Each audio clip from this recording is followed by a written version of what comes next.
Je pense que la réponse des citoyens, des Algériens et des Algériennes a été cinglante à tous ceux qui, d'une manière ou d'une autre, et par le truchement aussi bien des médias alternatifs que des médias d'un certain nombre de pays voisins et de forces, de puissances internationales qui ont des intérêts dans la région et qui ne sont pas du tout intéressés par la stabilité en Algérie, ni par le retour de l'Algérie sur la scène politique régionale. Il faut rappeler que de plus en plus, la communauté internationale considère que la question du Sahara occidental est une question de décolonisation, que de plus en plus la communauté internationale est en train de suivre l'Algérie sur le dossier sahélo-saharien, plus particulièrement sur le dossier malien, où il y a un consensus international sur le retour aux accords d'Alger. Il y a aussi le retour de l'Algérie sur des questions continentales importantes, sur le barrage Nahda qui pose problème entre deux pays très proches de l'Algérie, l'Éthiopie et l'Égypte, deux pays importants dans la région. Les positions de l'Algérie ne plaisent pas. Le retour de l'Algérie sur la scène médiatique, sur la scène politique, économique, notamment politique et diplomatique régionale, met à mal les intérêts d'un certain nombre de pays. C'est une réaction normale.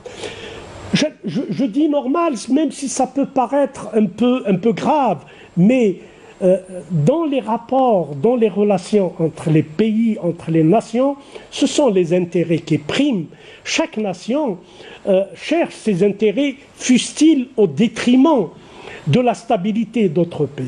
Maintenant, nous sommes aussi en présence des nouveaux types de guerres.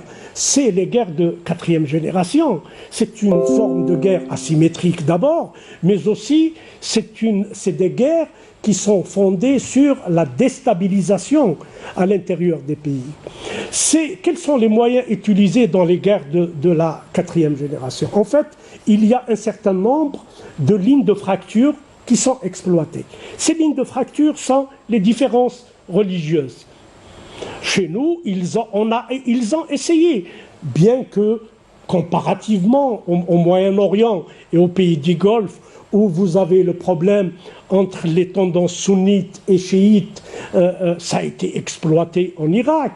Ils ont tenté en Algérie avec, si vous vous rappelez, le dossier des Ahmadites. Ils tentent, le deuxième niveau de fracture, c'est les fractures ethniques. Lever les ethnies les unes contre les autres. Et puis, troisième ligne de fracture, les droits de l'homme et les droits de la femme. Ils ont tout essayé. Ils ont tout essayé. Rappelez-vous que l'ancienne puissance coloniale a été à l'origine d'un texte qui permet à la communauté internationale d'intervenir au nom de la protection des minorités. Ils ont tout essayé. Leur échec est patent. Leur échec, le droit d'ingérence, leur échec est patent en Algérie. Vous savez, leur échec est patent. Pas seulement parce qu'il y a des institutions, pas seulement il y a l'institution que le président de la République a désignée comme la colonne vertébrale des institutions algériennes, l'armée nationale populaire. Mais il y a d'abord un peuple algérien qui a atteint un niveau de conscience, un niveau de maturité politique. Et de responsabilité. Et de responsabilité. Vous savez, les Algériens et les Algériennes critiquent l'État. Ils critiquent les institutions. Mais c'est cela la démocratie. Si on veut construire un État démocratique, c'est cela la démocratie. Les Algériens et les Algériens... pas forcément toléré dans notre pays. Mais absolument. Voilà. Mais il y a des lignes rouges que les Algériens, qu'ils soient l'État, les partis politiques ou les citoyens et les citoyennes, considèrent comme étant des lignes rouges à ne pas toucher. C'est l'unité nationale et l'intégrité du territoire national. L'intégrité du territoire national n'est pas uniquement défendue par l'armée nationale populaire, mais elle est d'abord défendue par les Algériens et les Algériennes. Je parlais tout à l'heure de guerre de 4e génération. Dans une guerre de 4e génération, ce n'est pas les blindés d'un pays étranger, ce n'est pas les avions d'un pays étranger qui viendront bombarder vos sites stratégiques, mais une déstabilisation en jouant sur un certain nombre de lignes de fracture. Il se trouve que la réponse des Algériens et des Algériennes ces derniers 48 heures a été patente. Ils ont tout essayé. Ils ont essayé de stigmatiser la Kabylie parce qu'un jeune a été tué, a été assassiné d'une manière immonde. Ils ont essayé de stigmatiser après une sous-région au sein de la Kabylie, mais ils n'ont pas réussi.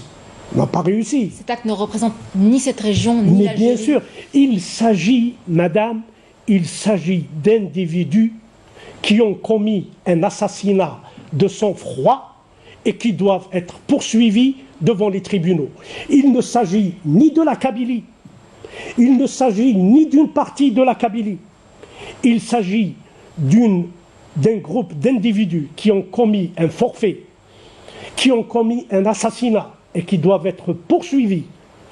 Et les hommes et les femmes de cette région, allez-y sur les réseaux sociaux, vous allez voir les condamnations de cet acte immonde. Il faut dire qu'ils ont encore changé de fusil d'épaule en disant « mais non, ce n'est pas les citoyens de cette région, c'est la police de cette région qui n'a pas protégé ». Ils ont tout essayé. Je pense que la réponse des citoyens, elle est là. La réponse des Algériens et des Algériennes est là. Il appartient maintenant au pouvoir public d'utiliser tous les moyens pour faire une enquête et que cette enquête soit portée à l'opinion publique à travers les institutions, à travers une communication claire, précise, ne prétend pas à équivoque, pour que définitivement ceux qui agissent d'une manière attentatrice à l'unité nationale soient réduits, parce qu'ils doivent être réduits. Il y va de l'avenir de notre pays.